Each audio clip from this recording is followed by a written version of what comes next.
YouTube, and welcome back. If this is your first time here, hit the like and subscribe button. Hang around for a while. You may see something you like. You may learn something. If it's not the first time you're here, then welcome back. On this video, this is the last part of the ring end gap video. It's been going a little long, but think about how long it takes to actually cut a set of rings. It literally takes me this long because we're going to sit there and ease up on it. There's no need to be in a hurry to buy another set of rings. All right, so we've cut the top rings. Now we're going to go into this cutting the second ring now, which is the ring that's on top, but it's actually the second ring. You know why? Because you've watched my videos. So let's get back there and cut the second rings. Also, I'm going to put the camera onto a different angle. Maybe I won't talk as much and get a little closer so that you can watch just all the procedures actually close as opposed to far and just listening to me and watching this mug. So, alrighty then, let's get back out there and finish those rings finally. What do we got? Let's ease up on it. We got 16 and 17. That one was at 17, 16. We know that 5 equals 4. In my particular case, let's see if that keeps on working. We're at 16. If I gave it 5 more turns, we would be at 20. Let's see. We do a little pinky out, and what do you say? Cappuccino. All right. So 5, we think we're going to go to 20, aren't we? Let's try 19. Whoa, we're at 19. We're an extremely tight 20. Stop it. Stop it. Or a good feeling 19. So, what do we got? Oh, okay. I'm going to show you. It's a little bit tighter on the... Oh, y'all are just funny now. Y'all got me laughing. It's a little bit tighter on top. Can you see that gap? I don't know if you can see the gap or not. And I'm talking about slightly. I don't know if I could even squeeze a sheet of paper in. No. So very lightly. It's actually really, if I was teaching somebody and they walked up and said, "Hey, Danny, what do you think?" I'd say, "Dude, you're getting really good." But it's a slight little taper. I'm going to just hit the top one little turn.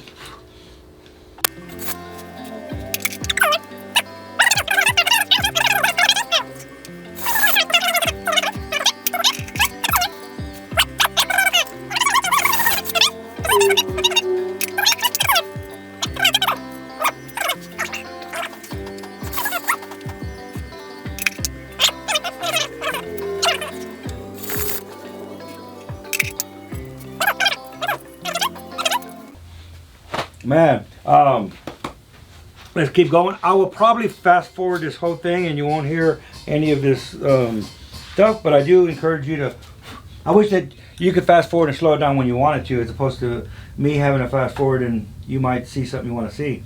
All right, 1, 2, 3, 4, and a 5.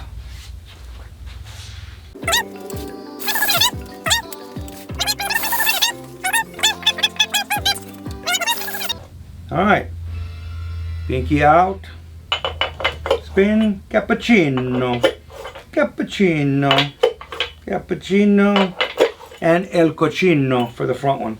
All right, what do we got? What do we got? What do we got? What do we got? 19 slides in, so we're at 20 on that one. 19. A little bit of a tight 19, but 19, awesome. Awesome. I'd like to go ahead and take this little puppy, which is right there. Does it give me any insight of what's happening? Ah, a little butt action there. Stop it. 19. All right, so what do we have? 1 at 20. Not bad. And the rest are 19, 19, 19. Okie dokies, pokies. Are you with me so far? Do I need to keep going with the video on or off? I think I'll leave it on and let you kind of ease up on it. Ease up on it. I'm going to just stop it so I have an ending point. Okay, where are we at? We're at 18, 19.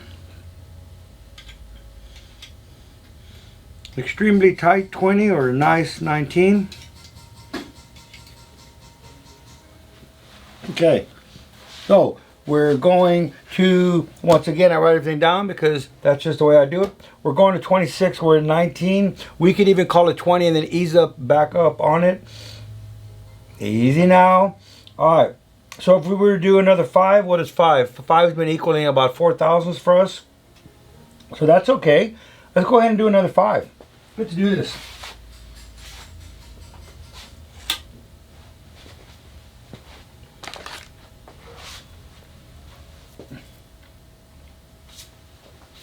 Dot over to the side.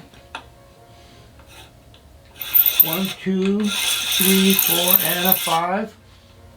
And I'm going, what do you call that, a 5? All right.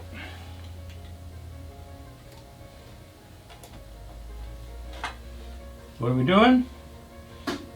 Pinky out, twist, cappuccino.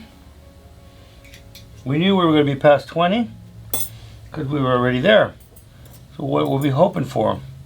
Let's try 23. Oh, it's a real tight 23. 22. So we're 22. We want 26.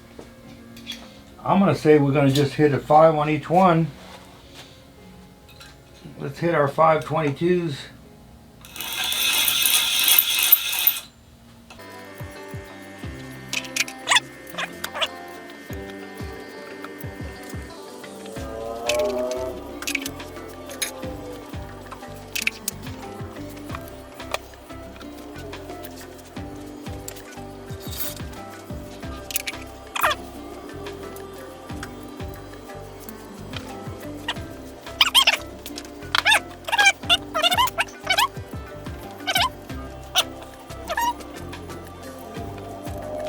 I'm gonna ease up on it.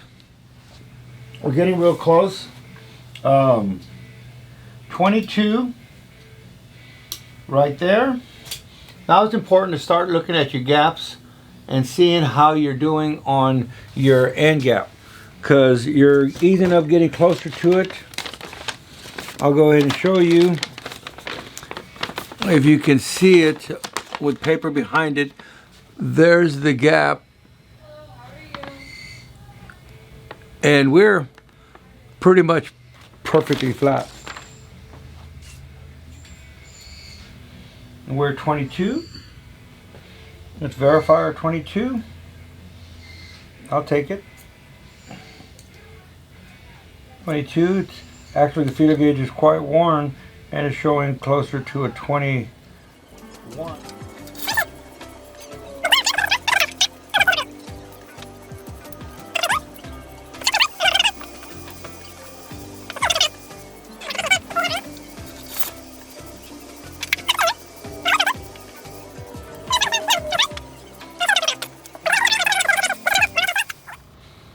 There's 26. It's set. We have a loose 25. I'm going to go and stop right there on that one. It's a nice tight 26. The reason I'm going to stop on that one, and I'm going to go ahead and move to the other ones, as I'm easing up on it, occasionally you'll ease up and you'll pass it just by a hair. This one here is just a tight 26. I can take a little bit out now, or I might be able to juggle it in to one of the other ones. If I happen to pass, I can pull that one out and spin it. It might be perfect over there, and I could still have a little bit of space over here.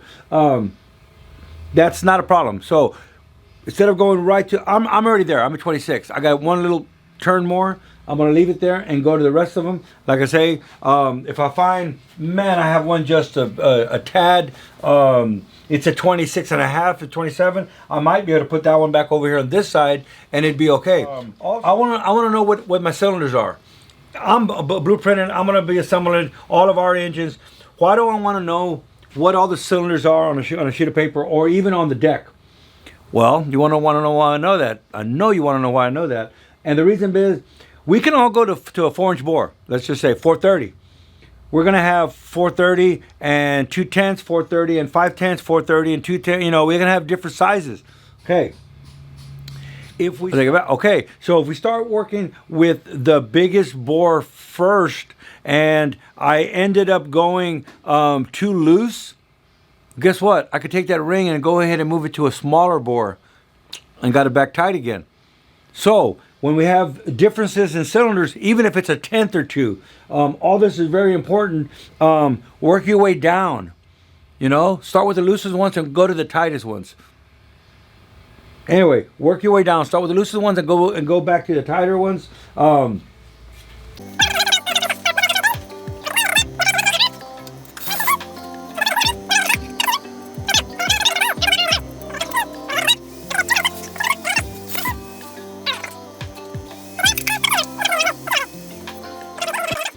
Okay, where are we at on our end gaps on our rings? We were cutting rings. We're at 26. Sometimes you get a little distracted. This is a shop and I get called up to the front or I have to deal with something else. Not a problem. In the back where we finished off, you may notice I leave a feeler gauge stuck in there so I know what's going on. 23, and we're just at 23. And we're going to 26 if we remember. End gap looking really good. You could do a slight bit on the tip. Hey, easy, ease up on it.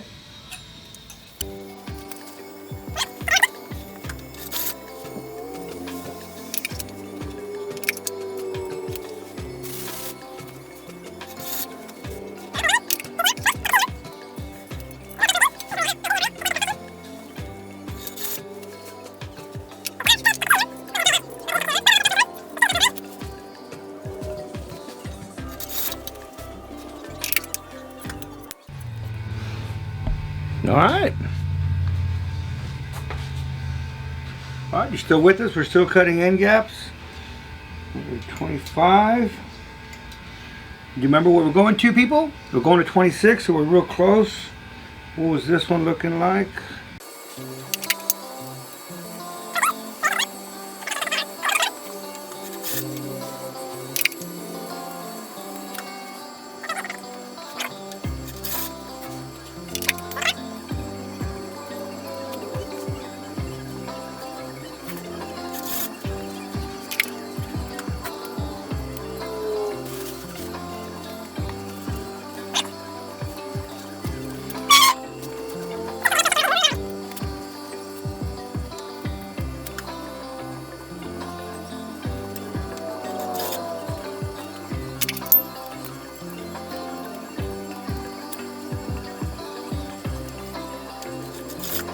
You see what I've done? I've eased up on it.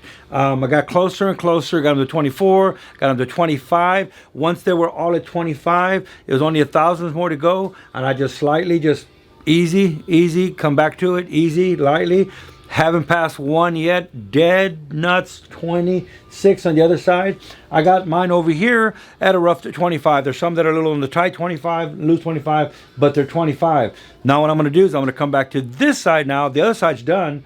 And I'm going to take these to 26 by slightly just working them. What I'm doing, every time I'm squeezing the gap, I'm looking up at the light and I'm seeing where am I like this, am I like this, and I'm working that to make it perfectly flat. A tip is cut one side only and let that be your, let the opposite side be your squareness. Once I get it really close within about 1 or 2, another tip is that I've been noticing that on the rings, they go ahead and put a little bit of a big bevel right at the edge there. So I will touch a little bit to get rid of that bevel, make it not so big. Okay.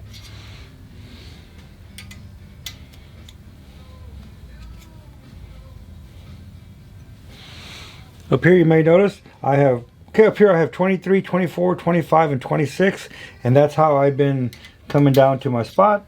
23, 24, 25, just a little snug, and we know that 26 is tight.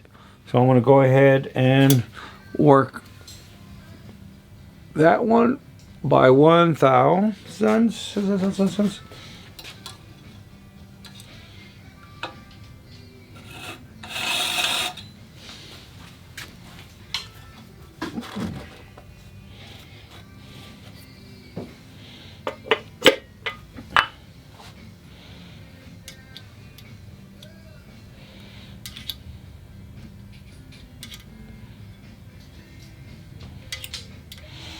We've got a 25 and I'm just easing up on it.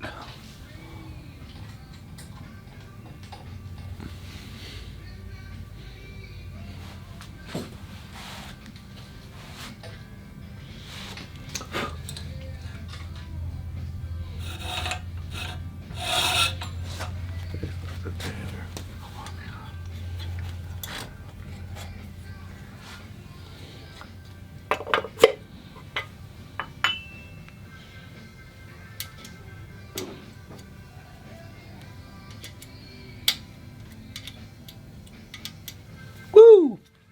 Perfect. And if you can see that, 26. 26, just nice. That's what we want. 25 is loose.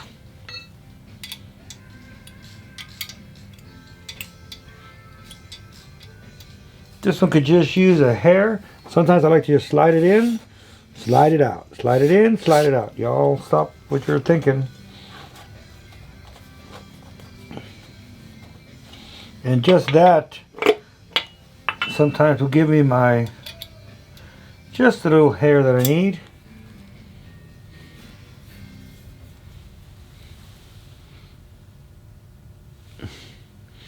It is so slight.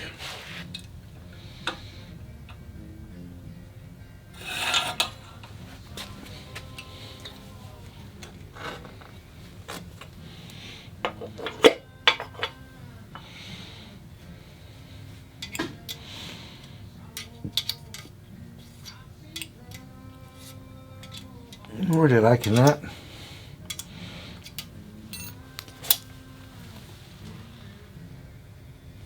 Tip could use a hair.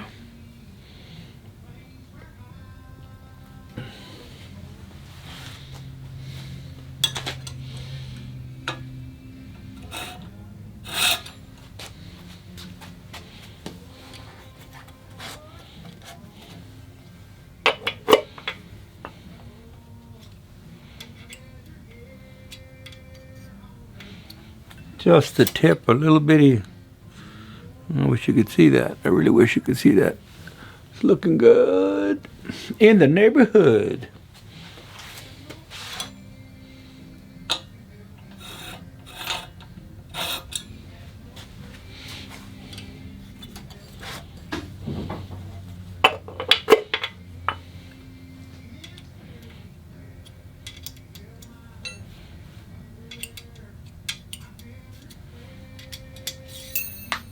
Oh yeah, that's what I wanted to see. That's a 25, and I wanted to see if it was going to get stuck there, and it's not. So this is most definitely 26, 26, 26. Yes, sir, we're there.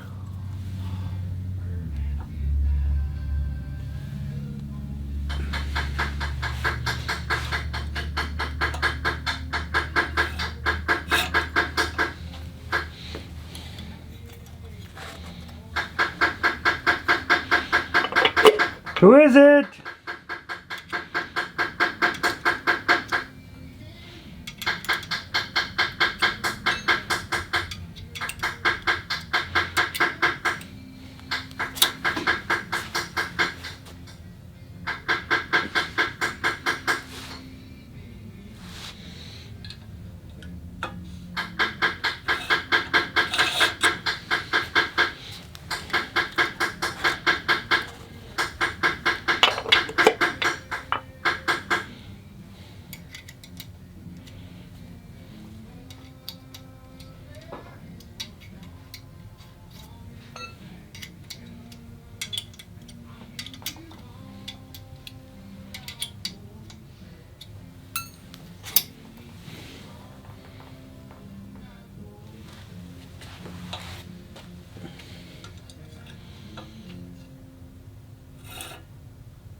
All right.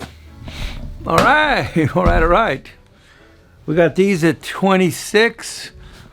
Got these all at 26. Now we're going to go and we're going to take them. We're going to do the second ring now. Let's get set up for the second ring.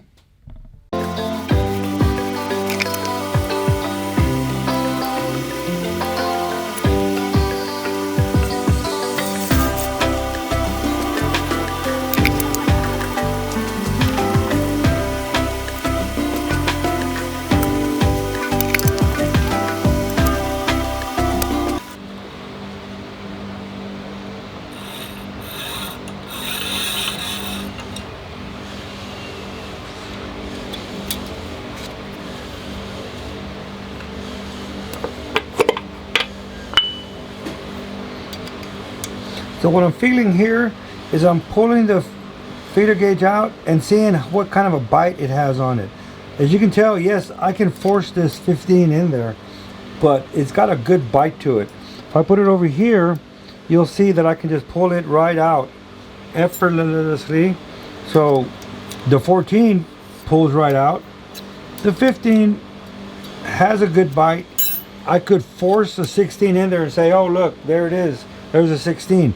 It has a big bite. If the ring moves, no people. So you're gonna have to get the feel of it.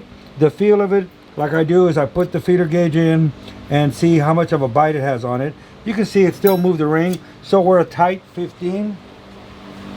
Let's go ahead and touch it up just a hair.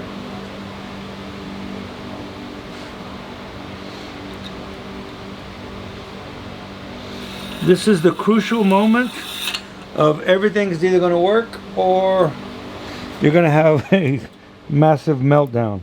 Don't be in a hurry to buy another set of rings. Take your time. There's no hurry. I can just now move that out and the ring's not really moving, but you can tell I like to just feel all of them have the same tension. Get used to the feel in your hand. You heard it here first. Get used to the way it feels in your hand. Stop it. I'm not giving you permission.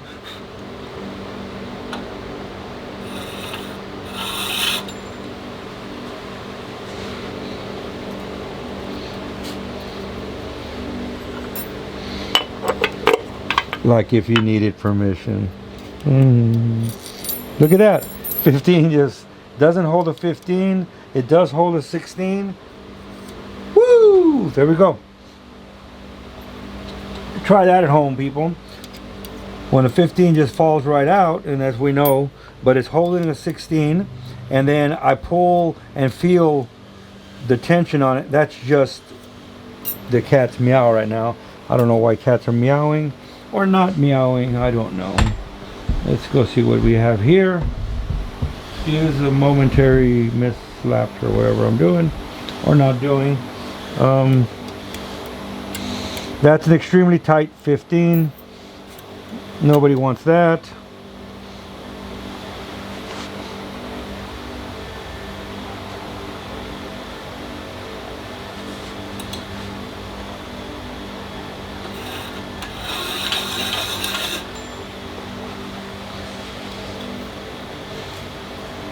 Get the ring all the way to the top, nice and straight. Remember, if the ring is crooked, the gap's going to be wider. So there's no need in doing something wrong. Wrong.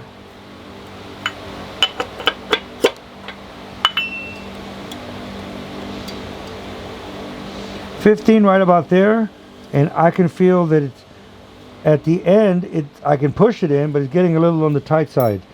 So I'm going to squeeze my gaps and I'm going to look and see what's happening. I can kind of see right there a little bit. I could probably work the front part up here as opposed to the bottom part, and that's just sure enough. I can see a little light right through there. So what I was feeling was correct. So one little turn of the wheel, we're back down. Don't be in a hurry to buy more rings.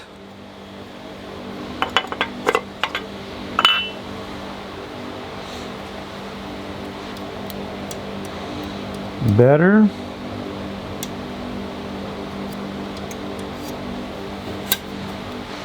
Real close. Oh yeah.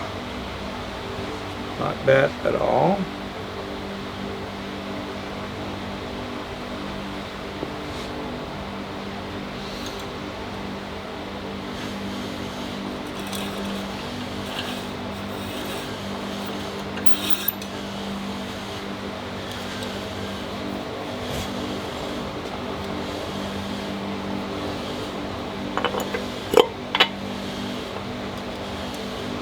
Oh, there we go. Nice, 15. This is exactly what I'm hoping for. But you see how it bites the ring? If I move it, it actually will move the rings. So we're at a nice, perfect 15. We're to 15. We're going to 16. We're so close. Once again, this is a point where you don't want to be in a hurry to buy a set of rings.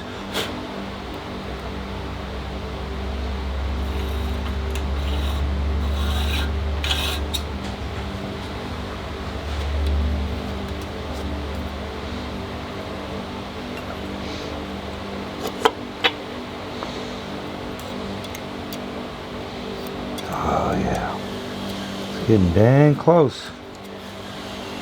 And you remember, when you're close, move the ring up and down in the bore a few times.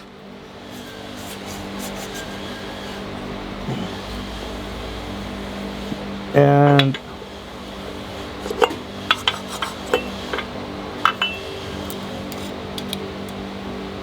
that's it. Look at there. Effortlessly. Once again, I didn't need to do that. But anyway, it fell to the floor because... Dun, dun, dun, dun. All right, so that's a good way to do it. If the 15 just does not, it can't hold and it falls to the floor, but the 16 held right there, and the same amount of tension, just to feel. You get to just feel it. Man, that's just nice. Sorry. There's 15, but it's a little on the snug side. And I know I could force feed a 16 in there, but that's a little bit on the butcher side there. We don't want to do that.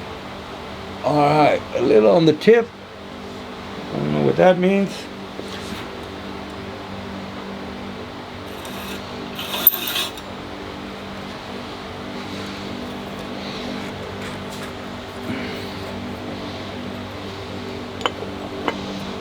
In, turn, out, cappuccino.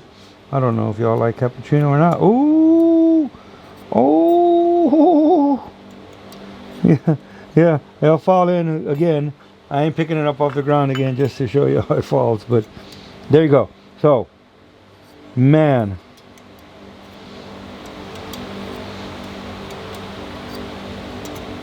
There we go. We like it, we like it, we like it. Okay, what do we have? You may think it's never going to end. We have this side. All right, I told you I had a surprise at the end. I hope you've enjoyed the ring end gap cutting. It's therapeutic for me. I don't know if it's therapeutic to sit there and watch somebody cut rings, but if you're trying to just learn and get into the rhythm, I just thought I would just keep showing you the repetition to just sink in some of the ways of cutting a ring. I don't know even what I'm saying very much. It is Saturday and we've been here all week long. Not specifically here, sitting here, but you know what I mean. All right. Okay, I hope you've enjoyed that. I hope it's been entertaining, informative. Maybe, maybe not. Okay.